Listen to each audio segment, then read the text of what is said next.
의에 줄이고 목마른 자는 복이 있나니 그들이 배부를 것이며. 다시 한번 읽겠습니다. 시작. 의에 줄이고 목마른 자는 복이 있나니 그들이 배부를 것이며. 아멘. 우리 같이 한번 인사 한번 하겠습니다. 우리 뒤에 주보가 있습니다. 뒤에 주보 보시면 지체들 간에 우리 인사가 있습니다. 우리 같이 한번 인사 한번 하겠습니다. 앞뒤로 보면 인사 한번 하겠습니다. 주님의 이름으로 사랑합니다. 손 잡아주십시오. 손 잡아주시고요. 인사 다시 한번 하겠습니다. 주님 이름으로 사랑합니다. 네. 두 번째입니다. 당신의 기쁨이 나의 기쁨이고, 당신의 아픔이 나의 아픔입니다.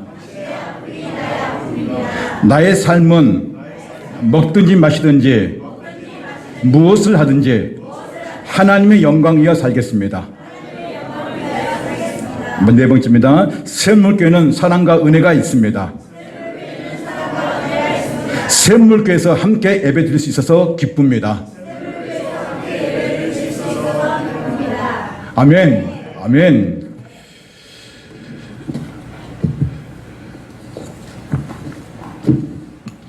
예수님께서 산상수훈의 네 번째 복인 의에 줄이고 목마른 자는 복이 있나니 그들이 배부를 것임이라고 말씀하십니다. 산상설교에서 은은 너무나 중요한 이치에 놓이고 그 의미가 있습니다. 예수님께서 공생의 사역을 시작하시기 위해 세례 요한에게 말씀하실 때 마태복음 3장 15절에 예수께서 대답하여 이르시되 이제 허락하라 우리가 이와 같이 하여 모든 의를 이루는 것이 합당하니라 하시니 이에 요한이 허락하는지라 했습니다. 예수님께서는 죄가 없으신 분이시기에 요한의 세례를 베푸는 그 회개의 세례를 받으실 필요가 없습니다.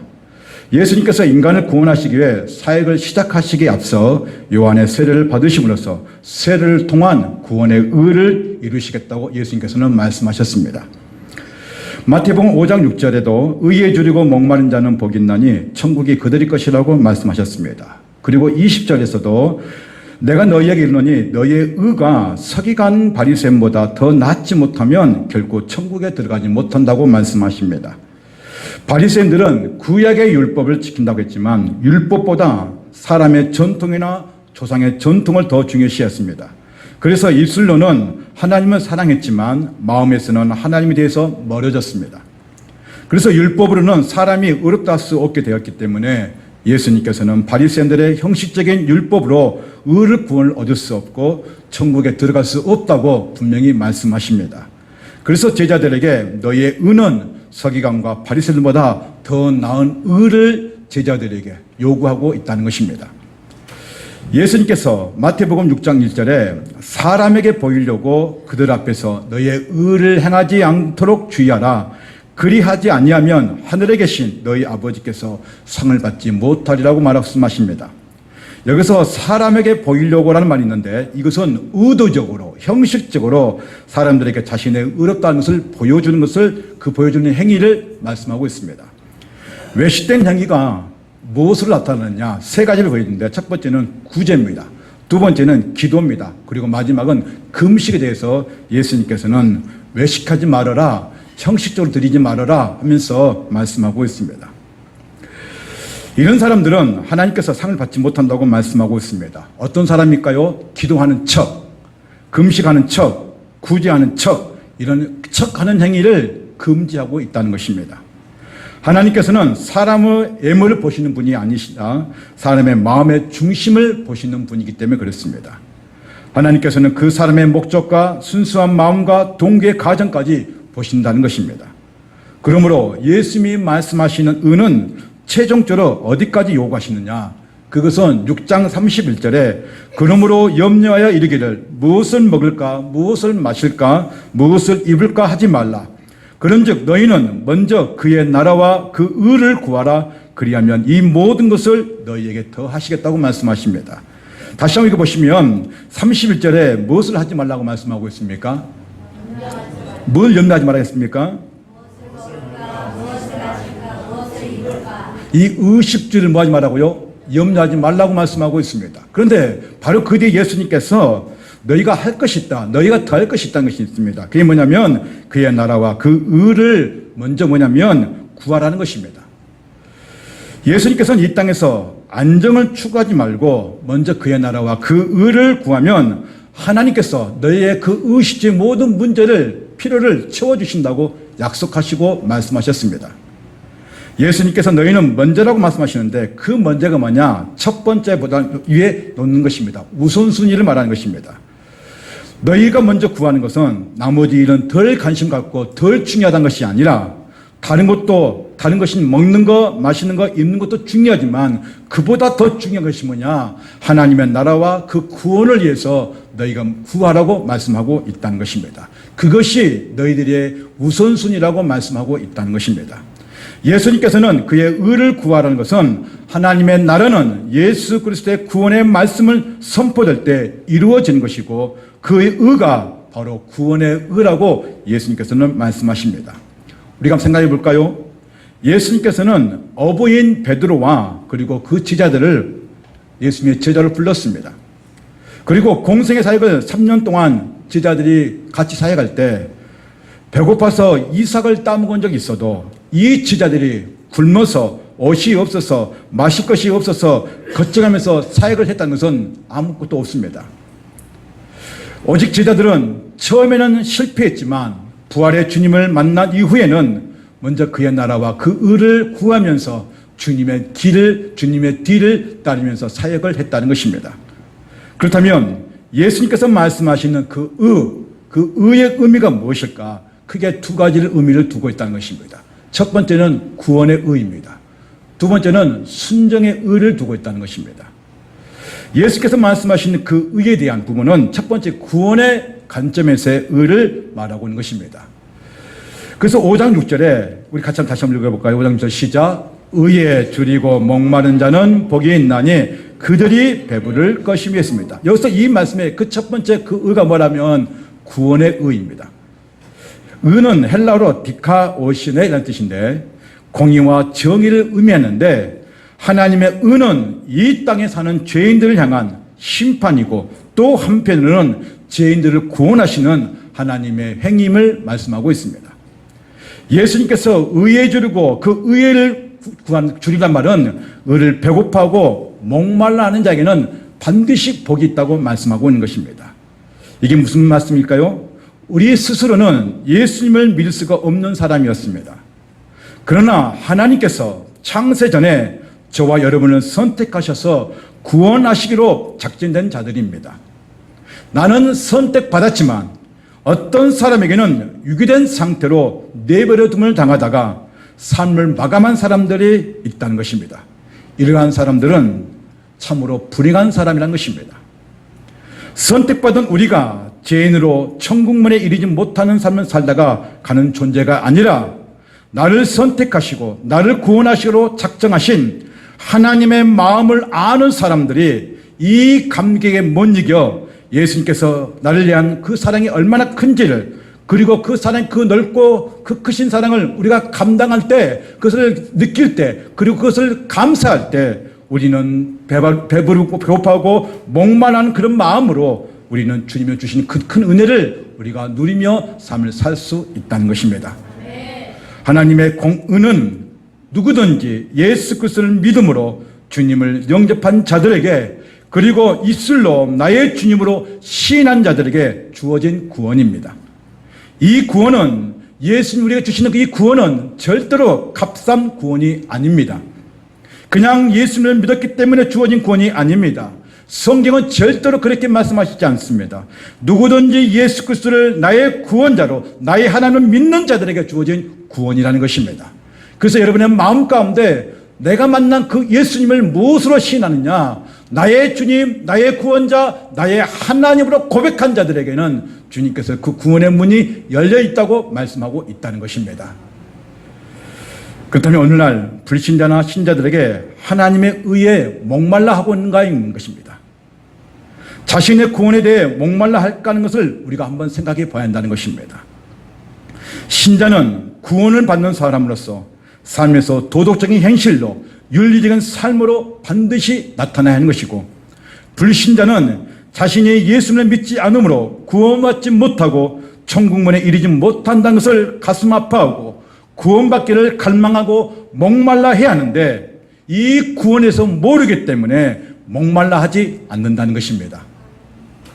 사랑하는 성도님, 내가 지금 밥을 많이 먹어서 더 이상 이 뱃속으로 들어가지 못할 정도로 포화 상태에 있습니다.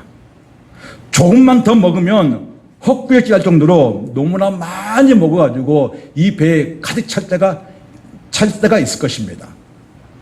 근데 어떤 분이 저한테 갑자기 전화가지고 목사님 식사하죠 하면은 지금 내 상태가 어떤 상태입니까? 포화 상태이고 조금만 더 먹으면 헛구역질 할 정도로 너무 많이 먹어가지고 어때요? 더 이상 못 먹을 그런 상황인데 전화 와가지고 저한테 식사하자 하면 제가 감사할까요? 감사하지 않을까요? 감사가 부족할 겁니다. 왜냐하면 나는 더 이상 뭐 필요하지 않으니까. 근데 반대로 돈이 없어서 배가 너무나 고파서 금방 쓰러질 것 같은 그런 상황에 있는데 누군가가 저한테 전화 와가지고 목사님 식사하시죠 하면은 저는 어떨까요? 아마 이런 감사는 없을 것입니다. 예. 아마 전화 끊자마자 바로 달려가서 예, 이렇게 귀한 음식을 주셔서 너무나 감사합니다고 아마 감사의 고백을 할 것입니다. 지금 우리에게 의에 주르고 목마르다는 것이 바로 그런 표현입니다.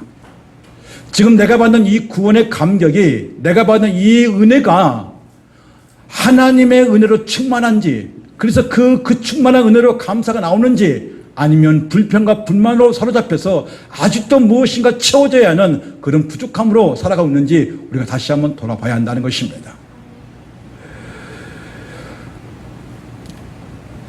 바리새인들은 형식적이고 그리고 외식적이면서 해칠한 무덤이라고 예수님도 책망을 받았습니다. 그들에게는 예수님이 말씀하시는 더 나은 의가 그들에게 없다는 것입니다. 왜냐하면 그들은 율법을 통한 의로움을 행하려고 했던 것입니다. 그러나 예수님은 율법을 향한 그 의가 아닌 예수 그리스도 믿음으로써 받는 그 의를 예수님께서는 말씀하고 있다고 하는 것입니다. 하나님께서 주시고자 하는 그 구원은, 그 의는 첫 번째가 구원을 얻는 복에 대한 의를 말씀하고 있는 것입니다. 지금 우리는 구원의 감격을 회복해야 하는 것입니다. 구원의 감격을 이룬다는 것은 예수 그리스도를 믿는 사람으로서, 믿음으로써 삶의 성화의 삶을 살려고 힘써야 한다는 것입니다. 성화는 반드시 회심의 결과를 통하여 이루어지는 것입니다. 심령이 가난하고 자신의 죄에 대하여 괴로워하고 애통하면서 점점 더 성장하면서 예수 그리스도 안에서 진정한 온유함을 나타내는 것입니다. 온유함이란 외적인 얼굴에서 인자함을 말하는 것이 아니라 내 내면 안에 있는 예수 그리스도로 가득 찬 상태를 온유함이라고 말씀하고 있는 것입니다. 그 온유함이 내 내면에 나왔을 때에 예수 그리스도의 향기로 우리는 반드시 다른 모든 사람들에게 그 향기를 드러내고 그리고 그 향기를 바라고 그 향기를 통해서 내가 예수 그리스도 믿는 사람이라는 것을 드러내는 것을 우리는 보여주고 있는 것입니다. 만약 우리 안에 예수 그리스도로 가득 차지 않으면 우리는 불평과 불만으로 가득 차게 될 것입니다. 거기에는 믿음도 없고 감사도 없고 자꾸 세상의 관점을 보는 계산적이고 세상 사람처럼 행동하고 처신하게 된다는 것을 여러분 우리는 잘 알고 있습니다. 그래서 하나님께서는 구약에 그 감사치 못하는 그리고 악에 살고 있는 소돔과 고모라에 대해서 하나님께서는 우리에게 보여주고 있습니다. 소돔과 고모라가 오늘날 우리에게 보여주는 의미가 무엇일까? 하나님께서는 소돔과 고모라의 죄악이 가득함으로 멸망시키려고 했습니다. 그때 아브라함은 소돔과 고모라의 백성들을 어떻게든 구원하고자 진정한 그 마음을 갖고 있었습니다. 아브라함은 겸손과 감전한 마음으로 하나님 앞에 기도로 드리고 있습니다. 그리고 하나님께 간구하고 있습니다. 하나님, 소돔과 고모라 땅에 분명히 의인이 있을 것입니다. 의인과 악인을 함께 멸망하신 것은 부당합니다. 그래서 이 땅에 의인 50명만 있으면 용서하시지 않겠습니까? 하고 묻습니다. 우리 창세기 18장 23절 24절 같이 읽겠습니다. 시작. 아브라함이 가까이 나아가 이르되 주께서 의인을 악인과 함께 멸하려 하시나이까? 그 성 중에 의인 50명이 있을지라도 주께서 그곳을 멸하시고 그 50 의인을 위하여 용서하지 아니하시리까? 아멘. 아브라함은 의인을 찾아보았지만 이 소돔 땅에는 의인 50명이 없었다는 것입니다. 아무리 찾아도 45명, 40명, 30명, 20명, 10명까지 하나님께 다시 한번 기도로 간구합니다. 하나님, 이 땅에 의인의 10명만 있으면 이 소돔 땅을 멸망하시지 않겠지요? 라고 뭐냐면 다시 기도를 했습니다. 하나님께서는 그 의인의 10명만 있어도 이 소돔 땅을 멸망시키지 않겠다고 말씀하십니다. 32절 33절 시작. 아브라함이 또 이르되 주는 노하지 마옵소서. 내가 이번만 더 아뢰리이다. 거기서 10명을 찾으시면 어찌하려 하시나이까. 이르시되 내가 10명으로 말미암아 멸하지 아니하리라. 여호와께서 아브라함과 말씀을 마치시고 가시니 아브라함도 자기 곳으로 돌아갔더라. 하나님께서는 소돔과 고모라 땅에 악이 가득하였기에 그 의인 10명이 없었기 때문에 이 소돔 땅은 이제 어떻습니까? 멸망의 자리에 서게 되었다는 것입니다. 사랑하는 성도님, 오늘 이 시대에 주님이 원하시는 의인이 있을까요? 하나님을 위해 의롭게 살고자 하는 분들이 있을까요? 사도 바울은 의인은 없나니 하나도 없다라고 성경을 말씀하고 있습니다. 그래서 로마서 3장 10절에 기록된 바 의인은 없나니 하나도 없으며 깨닫는 자도 없고 하나님을 찾는 자도 없고 그들의 눈앞에 하나님을 두려움이 없다고 말씀하고 있습니다. 바울은 당시 유대인이나 이방인들 모든 사람들이 예수 그리스도가 이 땅에 오셨고 십자가에 죽으셨고 부활하신 그 복음을 증거하는데도 불구하고 아무도 이 복음을 받아들이지 않고 그리고 그 구원을 잃어버리게 되었다는 것입니다. 왜 하나님을 찾지 않습니까? 그들은 하나님의 말씀을 아무리 선포해도 그들의 귀가 닫아져 있다는 것입니다. 아무리 하나님의 말씀 선포해도 그들의 마음문은 닫혀져 있다는 것입니다. 그 닫혀져 있는 상태에 아무리 하나님은 말씀을 전한다더라도 그 마음에 닫혀진 그 문은 열려고 하지 않는 자들이 바로 바리새인들이고 서기관들이고 종교 지도자들이었던 것입니다. 예수 그리스도를 진실로 믿는다면 우리의 삶에는 반드시 변화가 일어나야 하는 것입니다. 우리의 모습에서, 우리의 행동에서, 그리고 우리의 말에서 하나님의 형상을 회복하는 모습들이 조금씩 나타나야 한다는 것입니다. 그러면 의에 대한 그 목마름의 그 나타나는 결과는 뭘까요? 그 구원의 결과가 뭘까요? 그것은 삶에서 거룩함으로 드러난다는 것입니다. 하나님에 대한 종교적인 것과 윤리적인 면에서 하나님을 향하는 구원에 목말라하고 배고파 한다는 것입니다. 하나님을 만나고 싶어하는 그 갈망하는 마음, 예배를 어떻게 해서든지 정말 하나님의 기뻐하시는 그 예배를 드리고자 하는 그 마음, 그런 갈망하는 마음이 이제 급변하던 그 모습 속에서 나타나게 된다는 것입니다. 한 사람이 회심하면 교회는 놀라운 일을 감당할 수 있습니다. 한 사람이 십자가 앞에 무릎을 꿇고 자신의 죄인 중에 예수로 가면 이 교회는 그리고 우리 성도들은 반드시 변화의 모습을 보게 될 것입니다.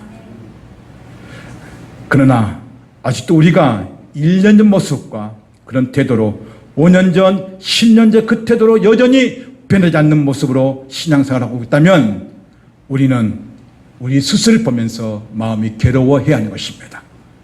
변화되지 않는 나를 보면서, 변화되기 싫어하는 나를 보면서 우리는 괴로워하고 애통하면서 하나님 앞에 진심 어린 회심이 필요하다는 것입니다. 성령께서는 오늘 우리에게 하나님께 돌아오라고 말씀하고 있습니다. 호세아 6장 1절 6절 같이 한번 읽겠습니다. 시작. 오라 우리가 여호와께로 돌아가자. 여호와께서 우리를 찢으셨으나 도로 낫게 하실 것이요 우리를 치셨으나 싸매어 주실 것입니다. 나는 인애를 원하고 제사를 원하지 아니하며 범죄보다 하나님의 아는 것을 원하노라. 아멘. 하나님의 구원은 거저 준 것이 아닙니다. 하나님의 구원은 하나님께로 돌아오는 자, 형식적인 제사보다 범죄보다 형식적으로 예배를 드리는 것을 원하지 않고 더 깊은 하나님을 알기를 원하고 하나님께로 다시 돌아오겠다는 그 마음을 갖는 신자들에게 하나님은 반드시 돌아가시겠다고 말씀하고 있는 것입니다. 지금 사랑하는 성도님, 우리가 해야 할 일은 뭘까요? 구원받는 성도가 해야 할 성도가 해야 할 마음이 뭘까요? 그것은 하나님께로 돌아가야 되는 것입니다. 하나님 앞에 다시 돌아가서 자신이 죄인 중에 기수라고 고백할 수 있는 자가 되어야 된다는 것입니다. 지금 우리가 부르짖어야 되는 것입니다. 냉랭한 우리 마음에, 냉랭한 우리 가슴에 다시 하나님께로 돌아가서 가슴에 치면서 내가 하나님 앞에 죄인 중에 기수라고 고백한 자들이 나와야 한다는 것입니다. 그게 오늘 이 시대에 하나님의 찾으시는 바로 그 한 사람인 것입니다. 상처난 우리를 하나님께서 낫게 하신다는 이루와 사모함과 갈망함의 그 목마름이 우리가 영적으로 그 배고픔을 채워지는 것입니다. 하나님에 대한 목마름, 예수님에 대한 그 목마름을 가진 사람들은 예수님께로부터 오는 그 배부름을 얻게 될 것입니다. 구원받는 사람으로서 이 땅에서 거룩한 삶을 살려고 사모하는 자에게, 그리고 배고파하는 자에게 가장 좋은 곳으로 채워주시는 분이 바로 예수 그리스도이심을 믿으시길 바랍니다. 두 번째, 예수께서 말씀하신 그 의가 무엇이냐?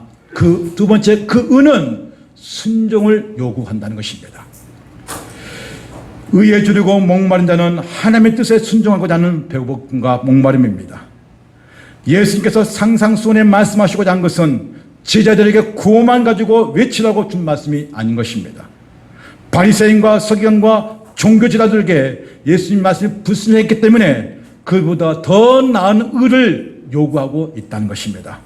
그것은 주님의 말씀에 순종을 요구하고 있는 것입니다. 우리는 내가 어떻게 신앙생활을 해야 하는지 우리는 잘 압니다. 모르는 것이 아닙니다.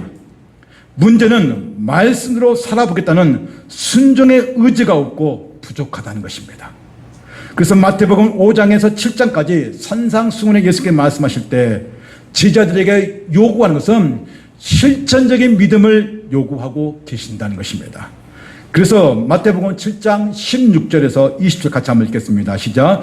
그들의 열매로 그들을 알지니 가시나무에서 포도를 또는 엉겅퀴에서 무화과를 따겠느냐. 이와 같이 좋은 나무마다 아름다운 열매를 맺고 못된 나무가 나쁜 열매를 맺나니 이러므로 그들의 열매로 그들을 알리라. 아멘. 우리의 삶에서 좋은 열매가 되기 위해서는 반드시 좋은 나무가 되신 분을 의지해야 되는 것입니다. 예수님께서 뭐라고 말씀하셨습니까? 내가 참 포도나무라고 말씀하셨습니다. 우리는 가지라고 말씀합니다. 참 포도나무이신 예수님께 붙어 있어야 우리가 좋은 열매를 맺는다고 말씀하고 있습니다. 그러나 여러분의 그 가지이신 예수님이 아닌 다른 것에 그 나무를 가지고 그것을 심고 있다면 우리는 절대로 좋은 열매를 맺을 수가 없다는 것입니다. 예수를 믿지 않으면, 그분과 함께 붙어있지 않으면 절대로 좋은 열매를 맺을 수가 없다는 것입니다. 그래서 그 예수님이 아닌 다른 것에 붙어있는 사람을 예수님께서 마태복음 7장 26절에 이렇게 말씀합니다. 나의 이 말을 듣고 행하지 아니하는 자는 그 집을 머리에 지은 어리석은 사람이라고 말씀하고 있습니다. 하나님의 말씀에 순종하지 않으면 어리석은 길을 선택한 것이고 결코 좋은 삶을 얻을 수 없다고 말씀하고 있는 것입니다. 그러면 여기서 가장 중요한 것이 뭘까요? 순종입니다. 순종하지 않으면 우리가 수천 번, 수만 번 예배를 드린들 하나님께서는 이 예배를 받지 않으신다는 것입니다. 하나님께서 우리의 삶에서 기뻐하심과 사랑은 무엇으로 표현될까요? 그것은 하나님의 음성을 지켜 순종하는 데 있습니다. 순종의 요구는 결코 일방적인 것이 아닙니다. 우리를 향한 그 예수님의 순종과 그리고 그 복종은 빌립보서 2장 8절에 사람의 모양으로 나타나서 자기를 낮추시고 죽기까지 복종하셨으니 곧 십자가에 죽으심이라. 아멘. 예수님께서는 성부 하나님의 그 말씀에 순종해서 복종해서 십자가에 죽기까지 그 말씀에 복종하셨다고 말씀하고 있는 것입니다. 그러므로 오늘 우리에게 요구하신 것은 절대적인 순종과 그 말씀의 복종을 우리는 하라고 말씀하고 있는 것입니다. 그러므로 믿음으로 순종하는 자가 되어야 하는 것입니다. 그러면 다시 한번 제가 믿음이 무엇인지 제가 다시 한번 강조하려고 합니다. 제가 많은 이 말씀을 하고 있지만 여러분은 이 믿음이 다시 한번 정립되어서 이 믿음의 삶을 살기를 간절히 원합니다. 그럼 믿음이 무엇이냐? 첫 번째 한번 읽어볼까요? 시작. 성경에 기록된 하나님의 약속을 믿는 거예요. 다시 말해서 약속된 말씀을 믿는 것입니다. 성경에 기록된 하나님의 말씀의 약속을 뭐라고요? 믿는 것이 믿음이라는 거예요. 두 번째는요, 하나님이 그 약속하신 것을 실행하실 것을, 행하실 것을 뭐라고요? 믿는 것입니다. 세 번째는요, 약속하신다는 것을, 이 약속을 지키신다는 것을, 그 약속은 뭐냐면 다시 믿는 것을 믿음이라는 것입니다.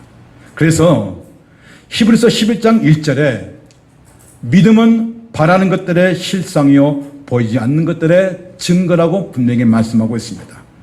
그러면 여기서 실상은 헬라어로 히포스타시스, 다시 말해서 아래에 두다라는 뜻입니다. 잘 따라서 해볼래요? 실상, 이 뜻은 아래에 두다, 밑바닥에 있다, 기초가 된다, 이 말씀이에요. 그러니까 여러분 마음에 가장 밑바닥에 있는 것이 뭐냐는 거예요. 여러분의 마음의 기초가 뭐냐는 거예요. 여러분의 마음에 가장 아래에 있는 것이 뭐냐는 거예요. 그것이 실상이요, 실체라는 거예요. 그것이 무엇이냐? 여러분의 마음에 가장 밑바닥에 있는 것이 뭐야 되느냐? 예수 그리스도가 된다는 거예요. 뭐라고요? 그러니까 여러분의 그 마음의 가장 밑바닥에 있는 것이 무엇이냐? 그것은 예수 그리스도가 되어야 한다는 거예요. 그게 헬라어로 히포스타시스, 실상이라는 뜻이에요. 실상. 실체가 보인다는 거예요.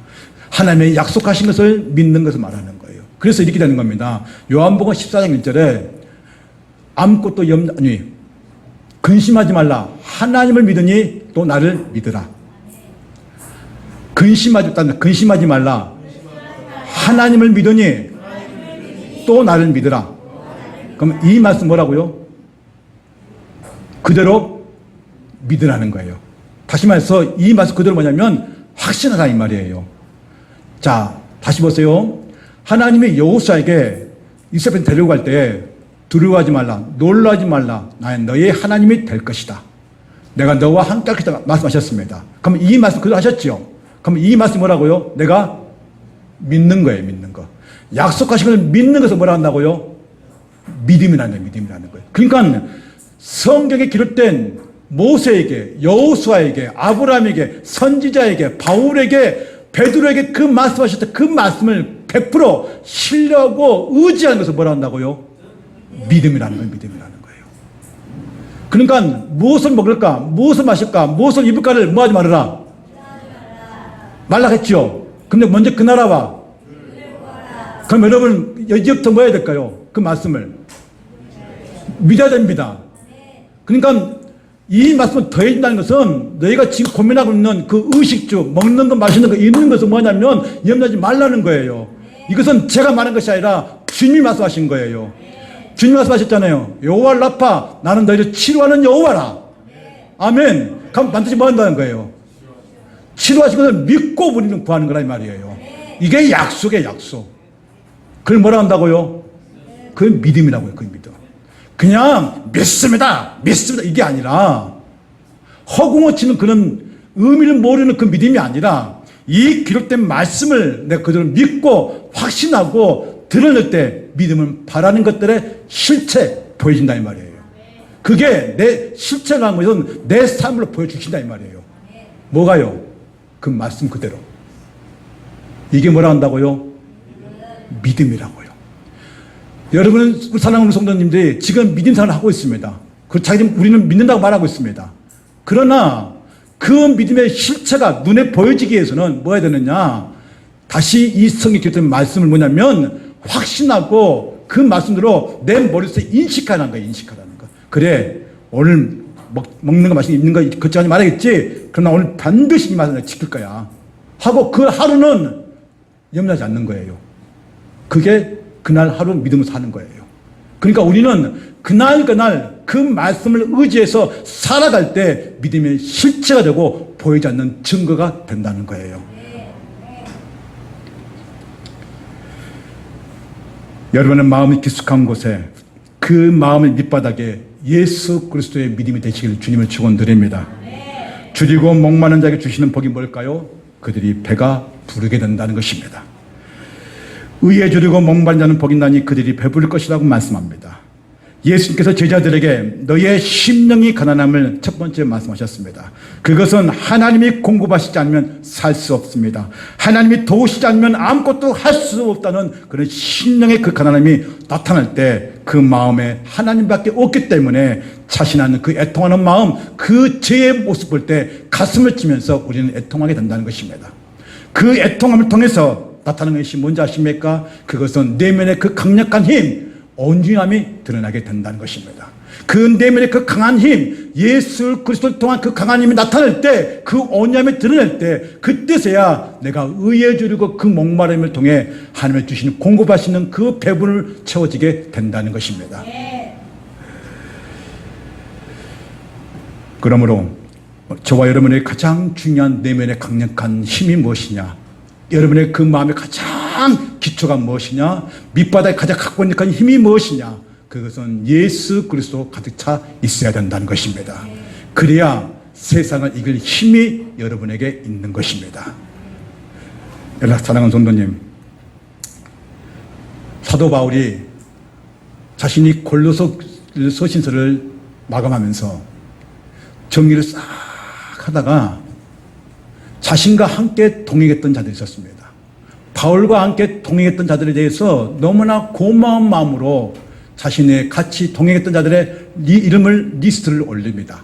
그런데 바울이 이런 아주 중요한 이 동역자를 이렇게 표현을 합니다. 같이 한번 읽어볼까요? 골로새서 4장 11절. 클릭 한번 해주시겠어요? 자, 맞습니다. 그게 맞습니다. 다시 앞으로 넘겨주세요. 4장 11절. 네, 같이 한번 읽어보겠습니다. 시작.